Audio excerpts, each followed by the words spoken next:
Thank you for coming. I'm Manu, founder of House of AIU. This is Jas Musicals. Sadhu over there, always trying to hide, but he's not going to hide. It's thanks to Sadhu that we're able to do this in not only the space, we have to remind people that, of course, this is his shop, but this is a very historical organization. And last year, I opened up Southall's first art and bookshop, and we started doing events like this, never been happening before. And the whole point was to break stereotypes and to drive a different narrative in Southall, and to give people access to creative expression in areas like Southall. So a lot of what I talk about in my brand and in my store seem like Southall, but actually it's just about making sure this isn't always happening in Hackney, in Brixton, not to point, but it's not always happening in those spaces. It's happening in spaces where people of color live and work and play. Why can't it happen in those random little corner shops and random little spaces where some of us don't always live in these areas where all the cool stuff always happens? And then last year, I unfortunately, not last year, but April this year, I made a decision to leave my store. And at that time, Sadhu came and was like, hey, why don't you carry on that story here, man? And I was like, yeah, absolutely. So we started doing creative pop-ups once a month. In the summer, we've tried our best with the crappy summer we've had to have my pop-up shop outside. We've done it a couple of times, and I wheel my little pop-up fruit and vegetable store like a madman across Southall, and then I park it here. But it hasn't been the weather every Saturday for me to do that. But once or twice a month, what we definitely always do is do something like this. And we've had DJ workshops here, we've had art workshops, we've had art exhibitions, we've had photography exhibitions, we've had talks. And today we're very, very gassed to have Haroon here to bless the space, talk about his book. We're gonna have some poets here, do some poetry. But yeah, man, enjoy the space. It's a very casual evening. Talk, network, that's kind of the point. Me growing up in this area, I didn't have spaces like this. So from a selfish point of view, when I wanted to start everything, it was about making sure that I could have people have access to the Haroons of this world, to the artists of this world who are out here, who look like me, who look like us, in a space which doesn't feel like it's very creative, but it's probably one of the most creative places in the country. It's probably the most politically, culturally important places in the country if you're a person of color. Politically, culturally, socially, Southall is a very strong point. I always will say that because I'm born and raised there and I live here. I wear it on my sleeve, literally. But we're going to start with, I guess, do you want to do an intro about yourself to anyone who doesn't know you? And then... Sure. So my name is Haroon, and I am basically in the second act of my life. Really, really into creativity when I was younger, for a whole plethora of reasons that are probably outlined in the book. I didn't follow that calling. Life took me through some other windy roads, and then around about 2017, a whole bunch of different circumstances happened, and I picked up a pen again for the first time in probably a decade and a half. So since 2017, I've been writing non-stop. I've been writing poetry. I also did a little short play for the Hackney Empire early this year. I also got to meet some of the really great creatives in here through something called Mayfield Resonates. So I was involved with that. We put on a fundraiser for Gaza, given everything that's going on there right now. The theme was on solidarity and resistance. I am working on a novel.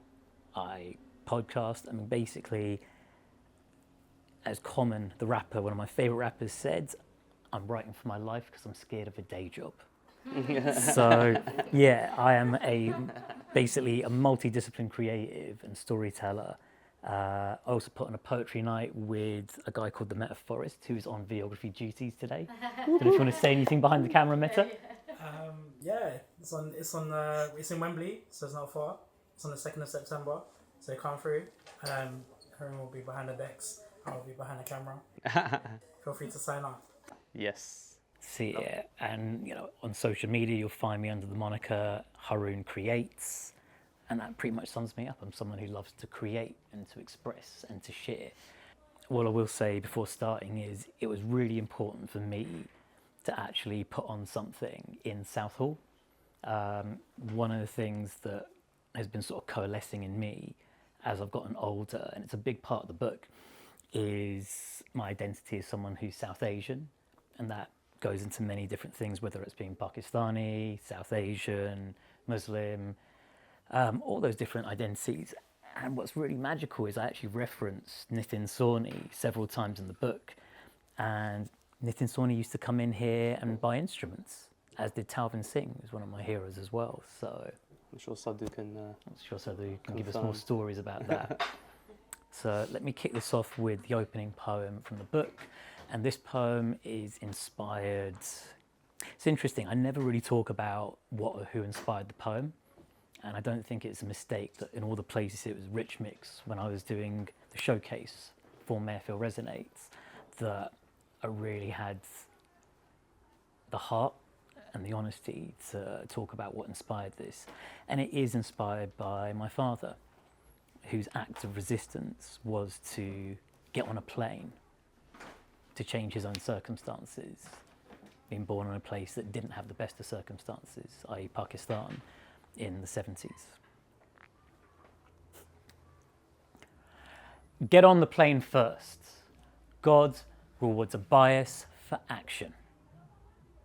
Journey across borders and continents, but please remember to tread the earth gently, unlike those who forced us to abandon our lands. Once abundant and self-sufficient, now chief importers exacerbating deficits. Get on the plane first and breathe in the air.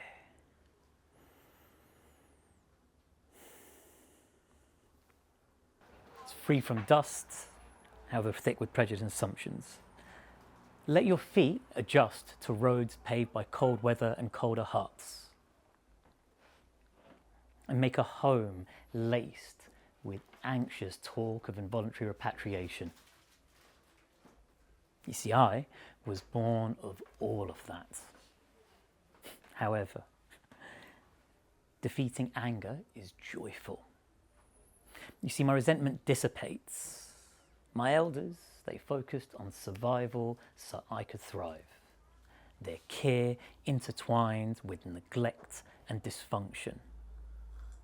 Hurt people hurt people. However, no more dwelling on it and no more looking over my shoulder.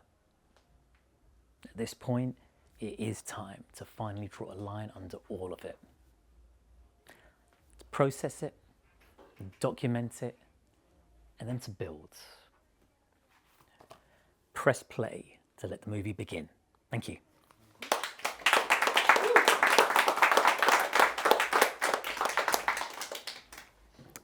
Cool. So yeah, I wrote that piece a while ago now, several years ago. And I think when I did that, I knew I wanted it to be the opening poem for the book. In fact, I had the name for the book before I even had the poem. So yeah, it was like a game of Tetris. It's like a jigsaw, just trying to fit all the pieces together and get the book together. So the first poet I'd like to introduce is someone who I had the real privilege of meeting on Mayfield Resonates. So Mayfield Resonates was something that was set up by a guy called Rohan Rackett. So him and Shireen, they put together a call out and they were talking about solidarity and resistance, and that they wanted to basically put together a cohort of artists who put together a showcase. I knew that I had to answer the call, and when I did, and when I turned up, you know, there were some familiar faces who I'd known through poetry and other creative endeavours, and there were some not so familiar faces. And one of the ones that I really connected with was someone who I actually got to read their poetry at the showcase because they had to attend a family wedding. And I was actually speaking with this gentleman earlier today, saying that, you know, he writes the kind of fiery poetry that I wish I could. And it was why it was such a pleasure to read it, because, you know, the way I write from a particular lens, but the kind of anger that I sometimes have pent up that I want to express in a safe container of art, his writing allows you to do that. His writing is fiery. It is written with such beautiful precision for the page. And he's also published, and I'm sure, you know, he'll have a chance to talk about it. Please plug yourself. Don't just come and read your stuff and just quietly. Yes, make some noise, man. off. We want to know where we can find you next. No one else will blow your trumpet for you, so just toot your horn. 100%, man. 100%. RNG2, please. Yes.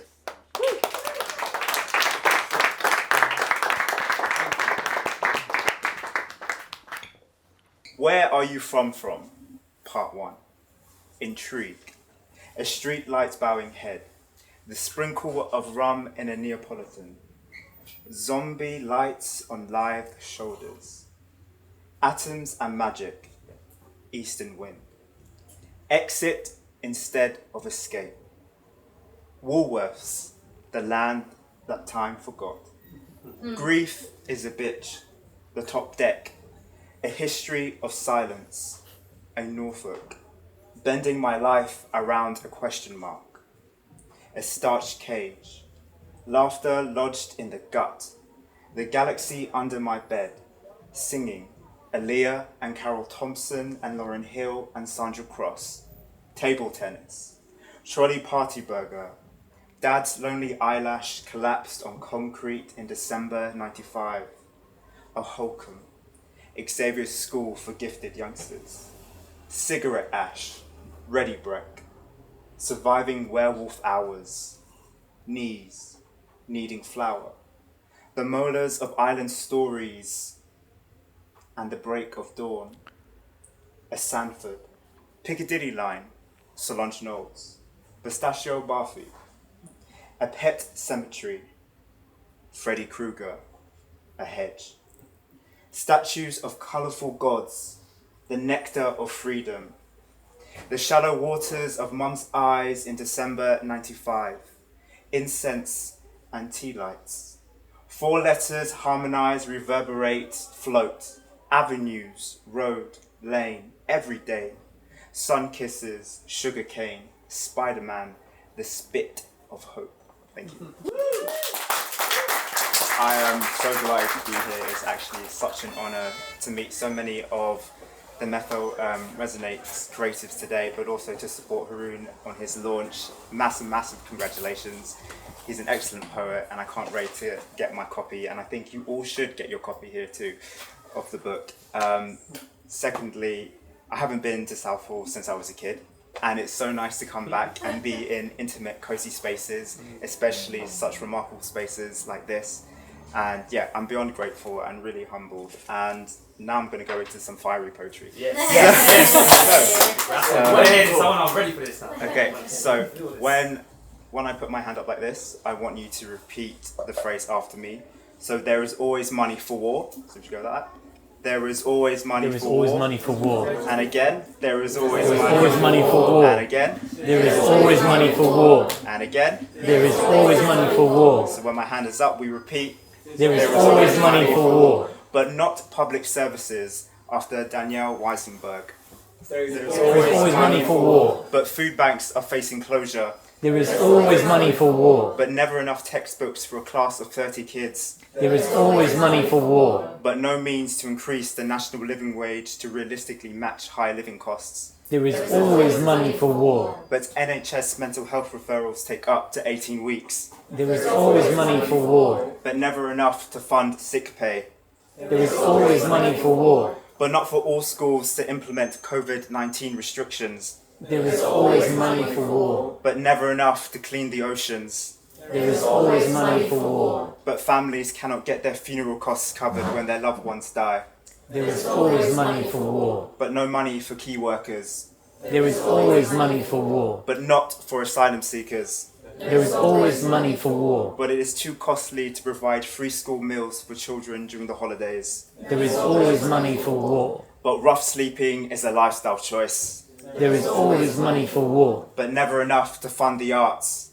There is always money for war. But my generation drowns in debt we were told is totally necessary for success. There is always money for war. But there is no planet B. There is always money for war. But never any thought to pay reparations to former colonies. There is always money for war. And unlimited McDonald's to feed violence. There is always money for war. To finance genocide. There is always money for war. And we look to British politicians to make a stand, but they don't. So the people are our politicians. There is always money for war. An insurmountable bloodshed. Thank you.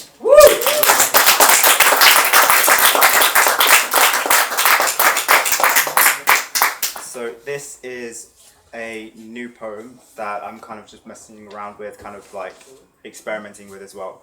And it basically is referring to the race riots that have been happening, and also it pays homage to the New Cross fire that happened in the 1980s, where 13 black children died at a house party, and the response was that were people were saying that no one was really listening to them when they were protesting for the rights for those young children that died.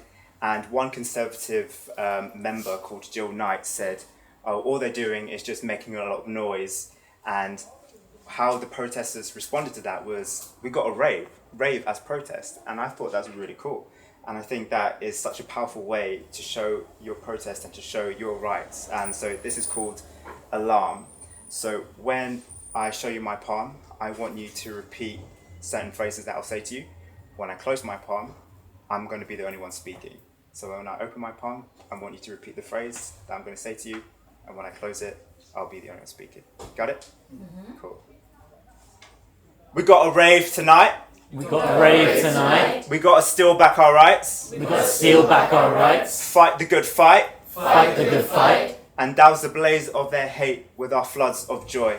We got a rave tonight. We got a rave tonight. We got to steal back our rights. We got to steal back our rights. Fight the good fight. Fight the good fight. And make music of our limbs, tell the stories of our skin.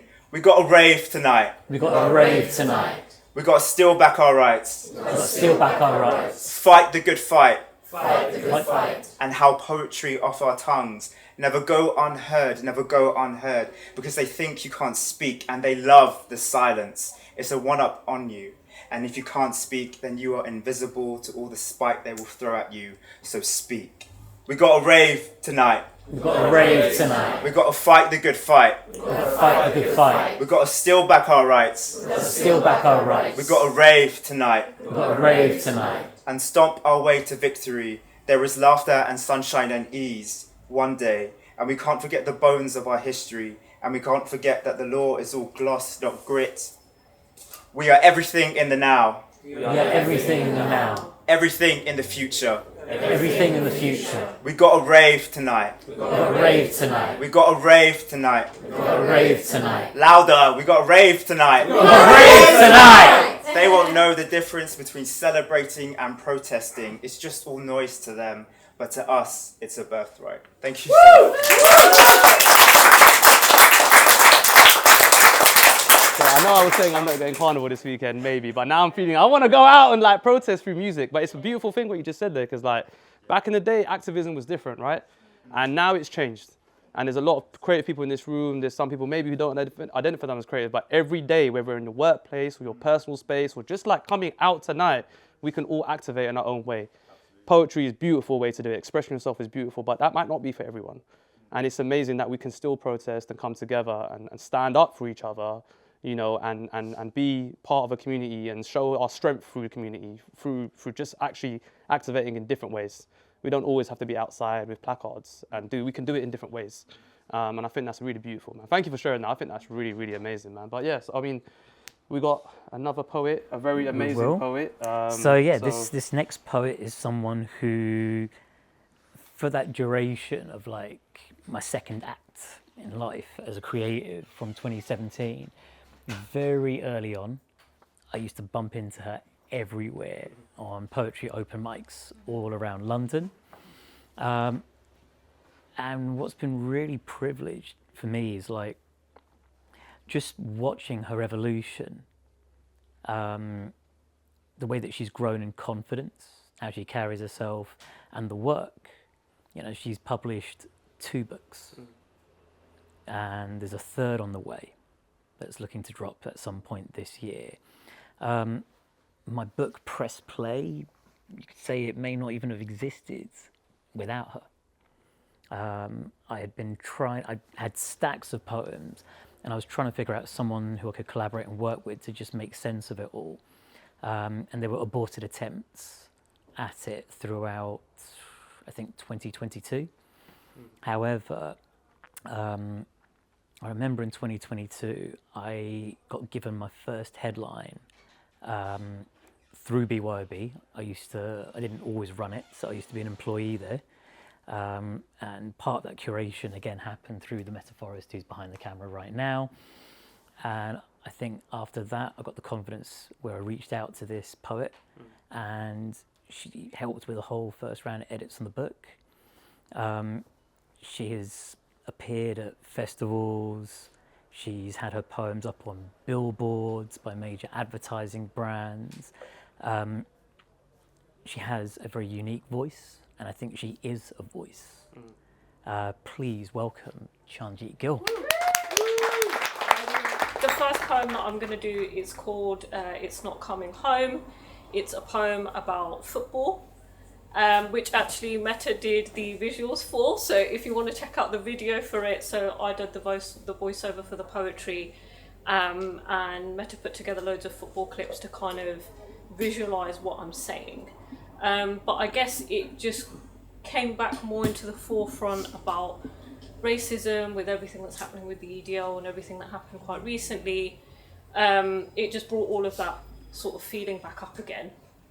Yeah, so this is called It's Not Coming Home. I come from an England where football is a religion. Until 3 black men miss penalties, then we are atheists. Mark us for the way that Rush affords to feed the nation when the government can't. I guess free school meals are more expensive than you think. That's some food for thought. We've been starving for success since 1966. We had the appetite for glory, but not the digestion. It's not coming home. We don't know where home is. The last place you would want to be displaced is on the football pitch with the world watching. The 3 lions with 3 lions on their shirt. More than 30 years of hurt. But the jewels don't gleam as much. Dreaming stopped when reality kicked in. Racism is offside. The flag went up but never came down. They weren't strikers, but they were striking a chord with music that they didn't have the notes to play. Nerves can do that. How can you score a goal when the goalposts keep moving? The only thing that was saved was goals, too much to throw in. But Rashford, Sancho and Saka played ball. But we couldn't picture this. Dribbling on the pitch but spitting on the image. Not even Southgate could protect them. Harry Kane could miss a penalty and wouldn't suffer the same abuse as a substitute. VAR could check this and it wouldn't miss. It was nearly complete. It was nearly so sweet. 17, 25, 11. Thank you.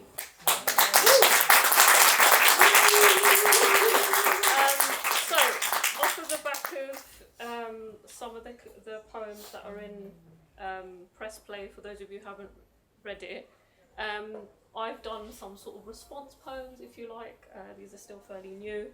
So, yeah, this first one I'm going to share with you is called Private Grief. Grief is private. It discloses our love, so close to our heart. It leaks in the body, resisting, persisting, to be felt, to hurt. Such an uncomfortable truth. We witness but we deny because we can't bear to think that this is true. There is an eventual confrontation. It's painful. There's despair, rage, just hopelessness. Heartbreak is suffering, a profound power. The heart protests. People around you become hypervigilant. Grief catches up with you, catches you by surprise. Thank you.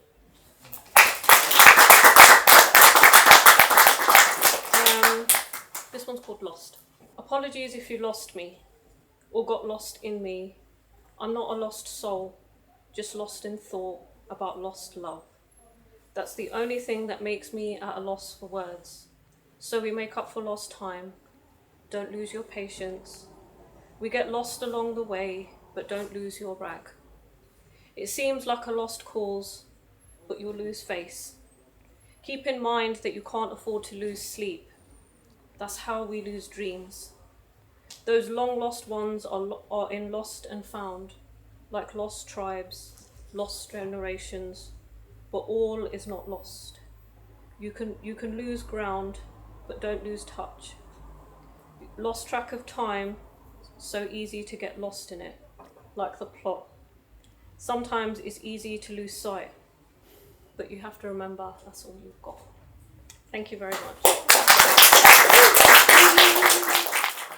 Thank you guys for still being with us. right now, obviously, Haroon's gonna go through his book, his piece, his beautiful thing that he's created, which is, I guess, so much more than just the pages in that book. It's a deep, real thing. We connected over it, which we'll talk about a little bit. It's how we kind of met, really. And yeah, so we're going to talk about the book a little bit, talk about the storytelling behind it, a bit about your journey, about our journey, I guess. And then, yeah, I guess we're going to try to wrap up. Well, we have to wrap up at 9:30. So in between that time, once we've gone through that, it's going to be interactive. Yeah, Like, we're going to do that search basically- party thing, so it should be I'm quite excited about that. Yeah, so Search Party was innovated by this poet called Inuit Elam, someone that me and Chanji are huge fans of. And he puts on a show called a Search Party. It's basically an interactive session where the audience gets to basically throw words out. I will basically I'll do a control find on the book, and I'll see if we can find a poem. So the beauty of something like this is that it makes every single one of these completely unique because it is driven by you guys. We'll do sort of a couple of poems at a time. You guys can ask questions, Mona will moderate, and it will also almost be like a hybrid of that and almost like a live podcast type interview. And we'll have a bit of a chat. You'll interview me and we'll be able to go through it. But again, if you want to put me on the spot about something, do it. This is your shot. Yeah. Yes. We want to keep it as like free. So if you guys got any questions, just shout, man. But yeah, I mean, I guess we met through my store. A big part of what I was trying to do in the store was have access to books written by and about people of color, or underrepresented communities. And that includes the white communities as well. We had books on like the northeast of England, things that weren't very London centric. So, we had books on like skins, which was quite controversial in my shop because a lot of what's happened here is associated with the skinheads and the National Front, but it's all about storytelling and it's all about sharing narratives and different stories and different communities that have existed rather than hiding from some of those stories. And that's how we met, because I was very excited about making sure the shop could be a platform for artists to actually retail, make money, but also to share their story, man, because like there's nothing better than seeing your own community, being championed, especially when there isn't enough of that. And we met and we were talking about, obviously, we had your book in the store, which was exciting, and we were talking about the launch, and then the shop just whatever, things happen, and then now we're here. But I guess the first thing was just like, did you want to tell us a little bit about the bit before the book, the bit before it got there? What led you to the point where, that made you think you wanted to write a book and share that story in that medium? How did we get there? There's always a quote. There's always a quote that can just summarize things. I'll answer this with a quote. Has anyone heard of this very little known independent hip hop group called Hawk House? Wow. Okay. No, that happens. They're not that well known, but you should check them out. So I remember there was a song of theirs called Chill Pill, Experiment 2. And there's a couple of lines in there which probably summarize why I had to go and do this. And the lines are, why would you hold it in when you got stories to tell? So many lost odysseys stuck in your shelf. I think for me,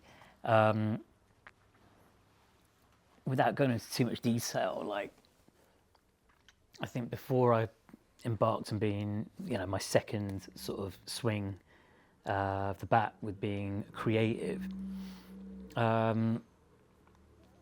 just everything in my life imploded. Everything, including health, physical, mental, personal life, and all of that. And a lot of that was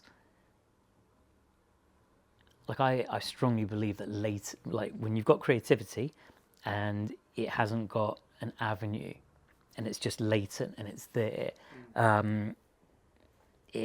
it's not benign, it's malignant. It will fester and you just won't feel good. And so, yeah, in 2017, first time I picked up a pen, I knew that poetry was going to be like a gateway drug for me as an artist and a creative. And I think it's a very foundational art form as well as, a gateway one. And so yeah, 2017, I remember, like, my first open mic appearance was in 2000 at a night called Urban Griots in the Dog Star. That's in Brixton. And I got recommended that through meeting the late and sadly deceased rapper Ty from Brixton. He recommended me that place. Did open mics on and off between then and 2004. Bounced around between Hampshire and London, and was just a very, very volatile and lost young man. Between 2000 and 2004. And yeah, in 2017, I just, even when I picked up my pen the first time, and I went to my first open mic on the day of my birthday, which I thought was quite fitting, and I just knew that there was a book coming. I didn't know when, I didn't know how, but like I said, I think I made an attempt at the beginning of 2022 where I knew, like, basically during the pandemic, I became part of a writers group on Clubhouse, if everyone remembers Clubhouse from the pandemic days. Clubhouse still is running, by the way, and I still attend this group there every week. And I just reached a point where I was writing a draft of a poem a week. I did this for at least a couple of years, got really confident in my writing, and I was like, okay, now's as good a time to put the book together. There was an aborted attempt at the beginning of 2022. Towards the end of 2022, I teamed up with Chanji, who worked with me as my editor, and she did the first pass of edits. And I just knew that I was going to put the book out in 2023. I knew that. I think at the very beginning, I set myself a date. And, I think this is something you and I can sort of bond on, is both being neurodivergent. So I got diagnosed really late. I got diagnosed with autism at the age of 39 and ADHD literally the month before I turned 40. My mind is really chaotic, and I reference it a lot in the book. And I just felt like if I give myself a deadline, and if I make it public, if anything, I'll make it happen just to save face. So if anything, it's quite funny, isn't it? As a South Asian, I'm using shame to motivate myself. Haven't been able to get away too far from my mother's dysfunctional parenting. But yeah, I think at the beginning of the year, I connected with someone called Anne Holloway. She runs Big White Sheds, who published the book. And we just connected. I gave her an early manuscript. She really loved it. I remember I just sort of said to her very brashly, I was like, I'm going to be the most frictionless person you ever work with. She's like, yeah, I heard that before. I'll believe it when I see it. And I remember the first exchange we had before the call ended was about the title of the book. And I told her what was the title of the book at that time. And she just immediately, she just said, yeah, I hate it. It's garbage. And I was like, cool, why? She told me why. I was like, okay, sold. I told her what the original working title was, and she's like, okay, let's truncate it, let's abbreviate it. Because the original title was Press Play to Let the Movie Begin, which is the name of the opening poem. And then that got shelved for something else, which I'll tell you if you ask, because I'm embarrassed now, given the way that my publisher and editor broke it down. But yeah, then it was just a race against the clock to get the book out. And a lot of things happened, all of it sort of documented in the book. And yeah, I knew I wanted to do a book. Yeah. And what's interesting is, when you talk about something being a gateway and a foundational art form, this book now has sort of laid the seeds for a novel that I'm working on. And, it helped me, the work on this helped me get onto a playwriting program with the Hackney Empire. So, and what's interesting again was, at 2017, I would sit there and talk to friends. I was like, poetry's it's a gateway drug. And I remember when we performed our plays at the Hackney Empire, our tutor was someone called Tolu Agbalusi. And I remember when she introduced us, she said that, look, these guys are poets, but they're now playwrights. And she said that, we picked poets because we think that it's you know, a gateway art form and a foundational one. And when she said that, I was just like, that is freaky. That's what I told myself, like, you know, a good sort of 7 odd years ago. So, you know, the book is just, it's opened up so many interactions. Yeah. I mean, even that quote, what was crazy was I was hanging out in a studio in Woolwich with a couple of friends who are creatives. And one of the women was, oh, you know, my daughter, she's been on Colours. You know, she's like this really cool singer. And I was like, oh, nice. And then she was like, look, you know, she used to be in this little known band way back in the day, but you wouldn't know about it. And the other friend's like, try Haroon. He's like, because I'm a DJ as well. So he was like, look, Haroon's an anorak. Just try him. She's like, oh, yeah, my daughter was in Hawk House. And I was just like, and I literally, and I'd actually sold her a copy of the book. So I went over and I said, pull it out your bag. And I said, open this up. And she read it and she was like, no, this just can't be happening. So again, I think 2017 was the beginning of sort of listening to intuition a lot more.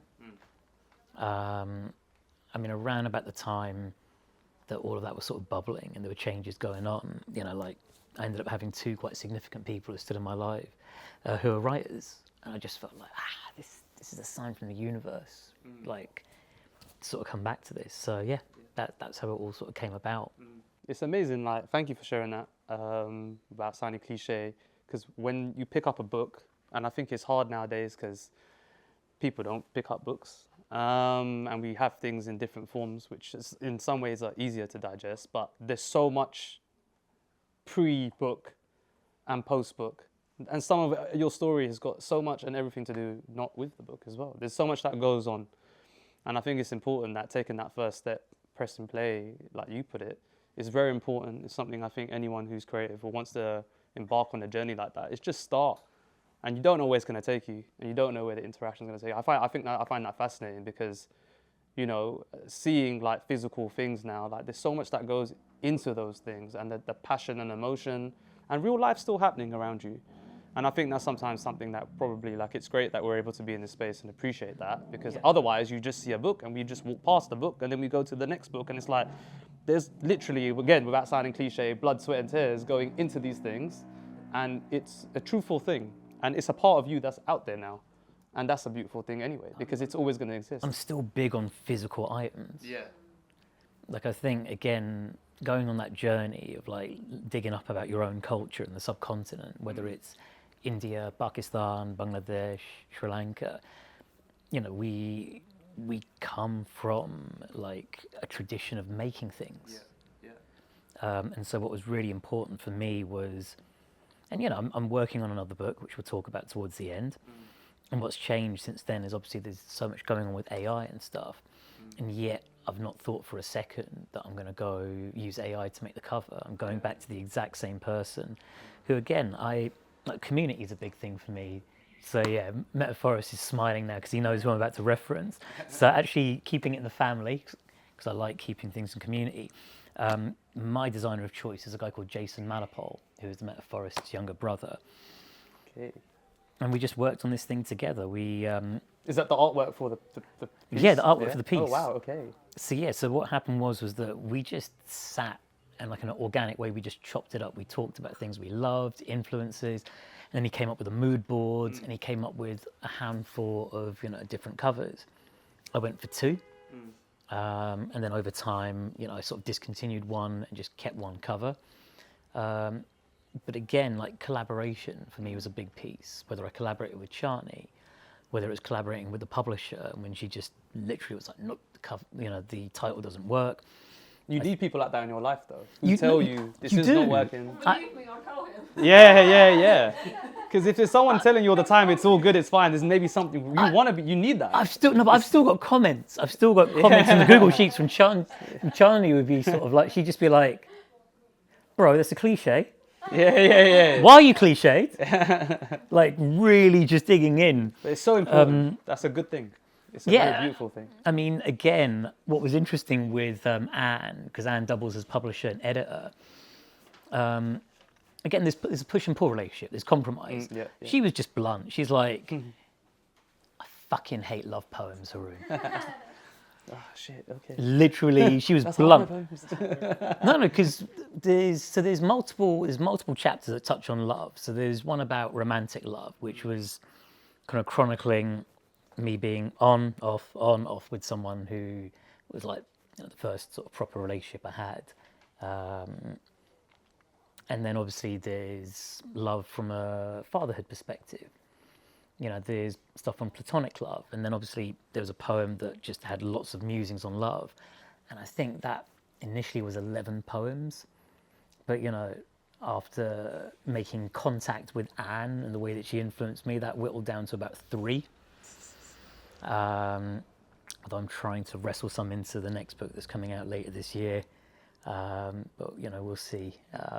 It's Sneak one in. Just like, it depends on how much friction I can deal with Anne. But it's Anne's perspective is always really on point. Yeah. But yeah, for me, I think collaboration is really key. But also, I get that as time goes on, AI will become a tool and it'll be something that assists us. But yeah, I'm not looking to use it to replace people and to sort of save money, because, you know, there is something about interacting with another person. And I mean, it's alchemy. You know, the collaborations I had with Jason, 2 + 2 never equals 4, ever. And I've got a call scheduled in with him early September, and I just can't wait to see like his interpretations of the ideas we've got for the next one.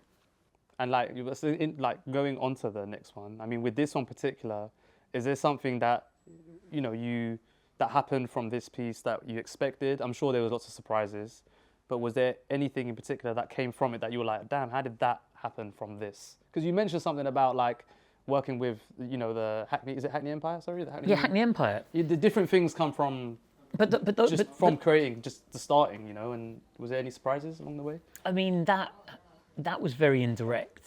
Like, that was just a matter of, if you keep doing your work, things will sort of happen. I always wanted to get into playwriting, just because, I mean, I love longer form storytelling. I love theatre. I love film. I think TV, you know, like the screenwriting and storytelling guru Robert McKee says it best when he's like, you know, modern day TV, these things like The Sopranos and The Wire, these are the modern day cathedrals. I love novels. You know, it led to that. I think for me, the most surprising thing was to be sitting in a room with the mother of 1/3 of Hawk House, because Hawk House were just so important that I had to, you know, put them on the inside of the book. You Again, can't plan that. That's just life. You can't plan that. It's serendipity. Yeah. I think other things that happened. So, for example, doing the book led me to doing Mayfield Resonates. Mayfield Resonates, I ended up DJing on the day as well as performing. You know, to have Rohan Rackett and one of the other guys from the Daytimers come to me and say, "Whoa, like, we didn't know you could DJ. We didn't know you could curate and select." I think just the serendipity for me is, I've spent a lot of my life hiding, and I think imposter syndrome, self-perception, self-worth, these are still things that I grapple with daily, even after putting the book out. But what I love about putting the book out is that, you know, even as you're going through peaks and troughs, and I'm going to be very transparent, I've been going through some real crazy troughs recently, but this book has pulled me out again on a day like today, where you just get that little nudge and that reminder of like, okay, you know, don't be invisible. Definitely. You know, express yourself. Yeah. But in the interest of being social and getting interactive, Yeah. let's start throwing words out and let's see Yes. what we can come up with from here. Yeah, definitely. So, anyone want to start? Who wants Just to volunteer? Throw a word out there. Tractor. Tractor. Oh, I just feel like is it Sorry, man, like, that's just on my mind. It's there, Nope. and I don't Car? know Nope. what it is. Next word. Home. Poem? Ooh. Home. Ah. Ooh, ah. Okay, here we go. Okay. Tractor. Okay, so So, and this we is go. very fitting because we're in this room, so we're going to reference things that connect to this room. See, Okay. serendipity. Yes. Great This- film, by the way. Good film, innit? You like your rom-coms like me. Yeah, I do like rom-coms. This is the one with, what do you call it, John Cusack Cusack. and Kate Beckinsale, but also we rom-com Jeremy people, yeah. Piven from like Entourage. Yes. Sorry, we're going on tangent here. No, it's a great film. It's a great film. Has anybody else also? Yeah. No, when we were planning this, actually, we started speaking about the film Notting Hill. Funnily enough, today's Carnival for about half. He's quoting like quotes from the film like me. But anyway, let's get to this. But yes, serendipitous. So this one's spacious called Trailer, Trailer. and it literally is the first thing in the book because it is the trailer for what's to come. Mughals, East India Company, Jinnah, Nehru, Gandhi, Bhagat Singh, Partition, Migration, advertisements for Kew Gardens, Migration Part 2, cotton mills, Paki bashing, My Beautiful Laundrette, Salman Rushdie, halal meat, beards, angry mullahs, book burning, cricket tests, Cricket World Cup 1992, cornered tigers, Allahu, Migration Part 3, Anorka, Asian Underground, Daytimers, Migration Part 4, Cool Britannia, New Labour, 9/11, War on Terror, Control Orders, Home Secretaries, Failed Dreams, Family Business, Arranged Marriage, Cricket World Cup 2009, Dil Dil Pakistan, Fatherhood, Divorce, Reinvention, Autism, ADHD, Creating Works of Heart, COVID, Bereavement, Loss, Grief, Love, Love, Love, Love Takes Shape. Thank you.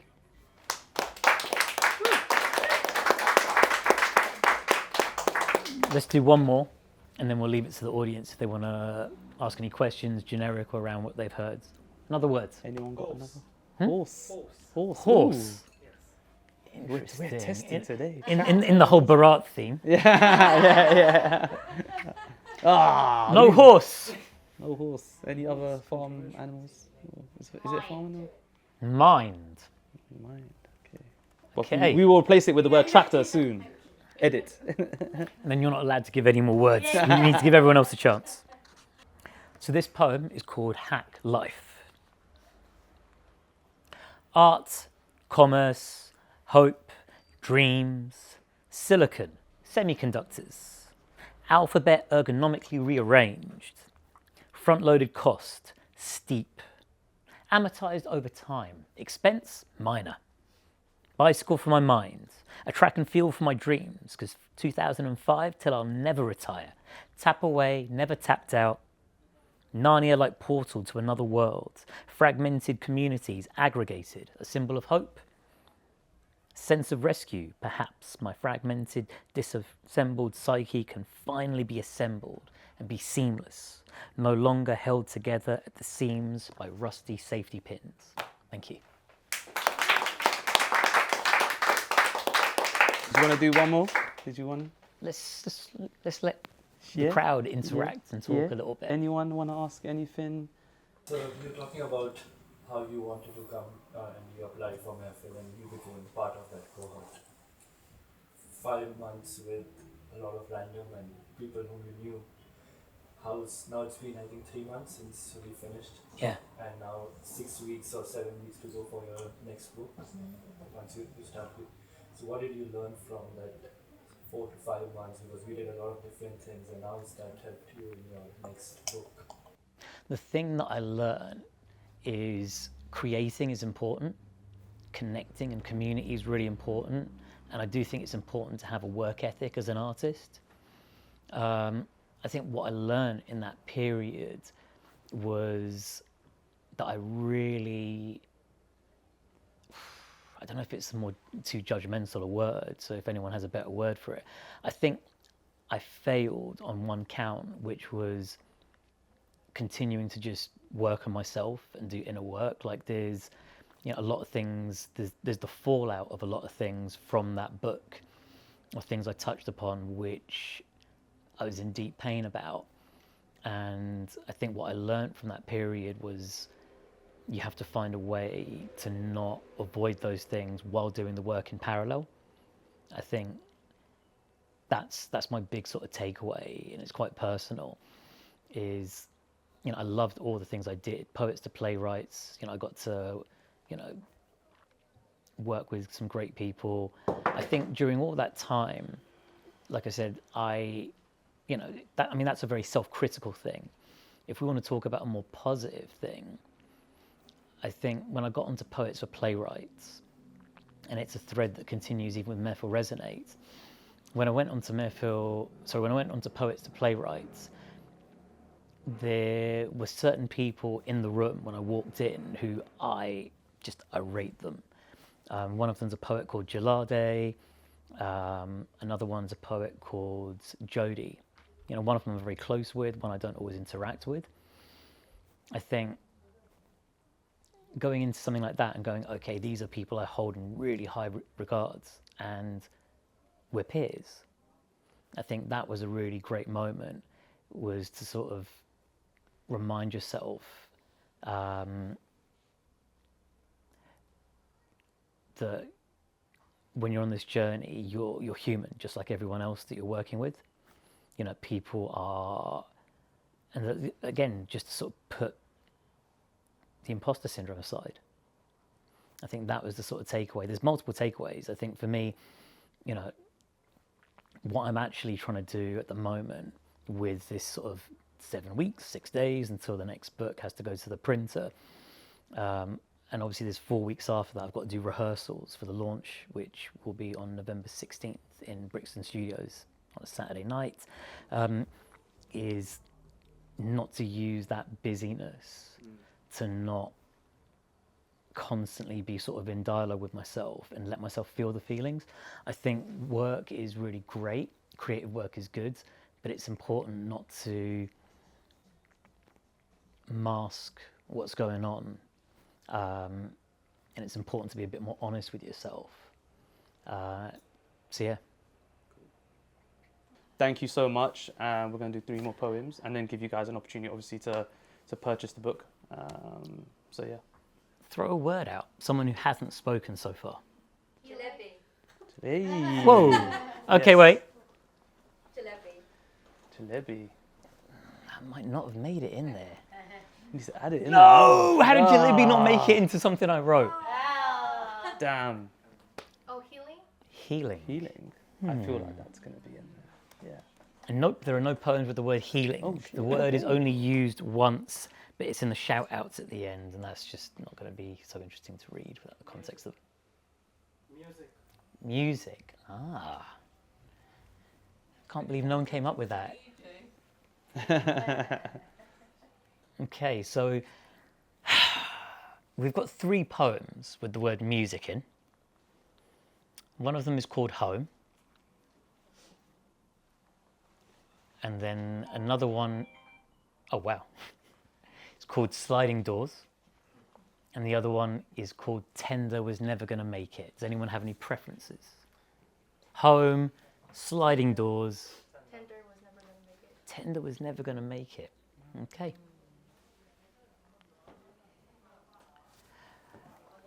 Let's see where that is in the book. So this poem's called Tender Was Never Gonna Make It. Wish I'd known from the start. Hang on. Teleportation doesn't exist yet. Disassemble into atoms, then reassemble. It's hard to repeat the same picture, so be careful what you ask for. See, 2 things kill. Desire, unfulfilled. That's number 1. And number 2, desire fulfilled. See, it's vague. Just the small print's always undefined, and that's how they get you. Me? Horn rim placed over my nose bridge, and I peer carefully over them. See, I don't wish the past was different. Back to my diagnosis. Tender was never going to make it. Gaslit memories attest to this truth. Diagnosis is a powerful tool. Normalize therapy. Lean into fear and jump in with both feet. Splash, little fishy. Can you swim in the pond? Diagnosis, a signpost to the truth. People peel away from my side. Hurt? I'm no longer tender. See, I've hardened. I've got a calloused exterior. A revolutionary act of self-love. Tender was never going to make it. But I have made it. So cue the music, please. Thank you.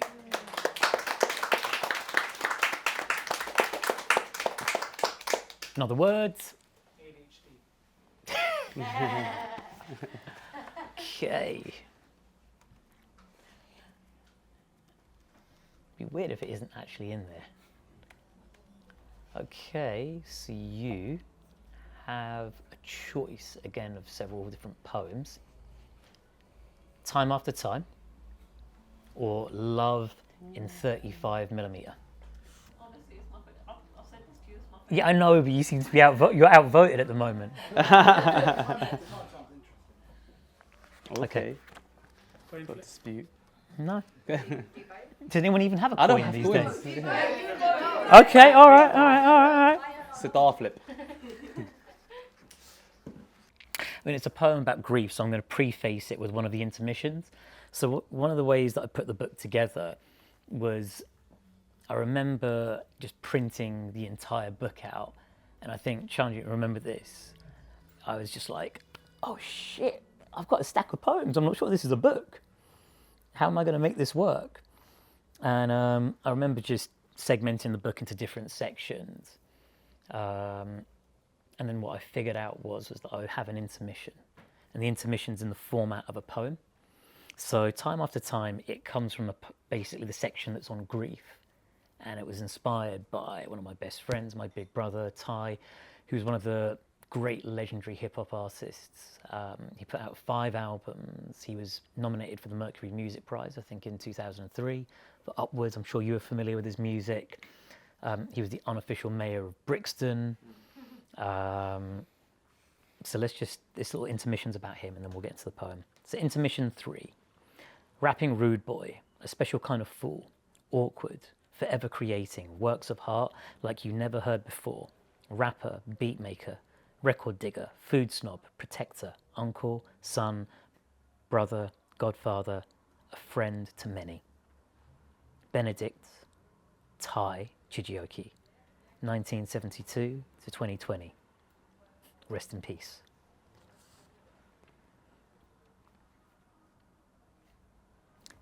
Time After Time.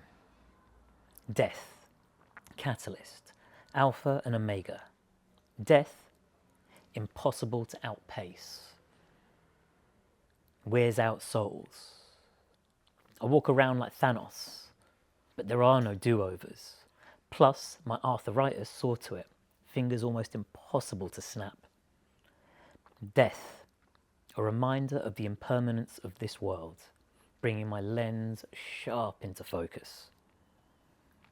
Just like adult reading glasses or ADHD medication. Death instills humility. Tomorrow's not promised to none of us. The second hand won't unwind. Thank you.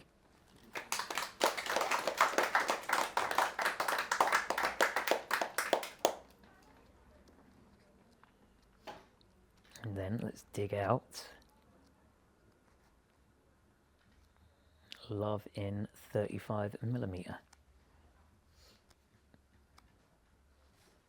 I heard what you said, and I weighed each word and each pause carefully. It's not enough. Behind what you said lie words, unseen. And I was born without the cipher to break through the codes of the words you display, to view the words that you hide. Your beautiful face, a rainforest of micro-expressions. Each one tells a story, projected, 24 frames a second. And your soul, on grainy 35 millimeter film, is captivating. Momentarily pausing my ADHD. I breathe slowly, deeply, oxygenating dormant parts of my spirit. I'd have skipped this chapter if this was a book, so it's a good thing that I prefer movies. Thank you.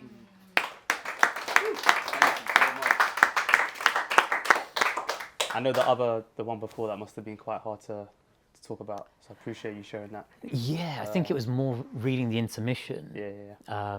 Definitely made it tricky because it was just his birthday earlier this month. So Yeah. Well, respect that. Thank you. But yeah, thank you, man. Amazing. Thank you guys so much. That was beautiful. you know, once again, let's hear it for Haroon and for Chani. Yeah, man. Big thanks to my long-term collaborator, partner in crime, Yes, the of course. metaphorist, He's an amazing poet, by the way, as well. amazing poet, creative, Everything. videographer, editor. Thank you, guys. But yeah, thank you so much, man. Have a great rest of your bank holiday weekend.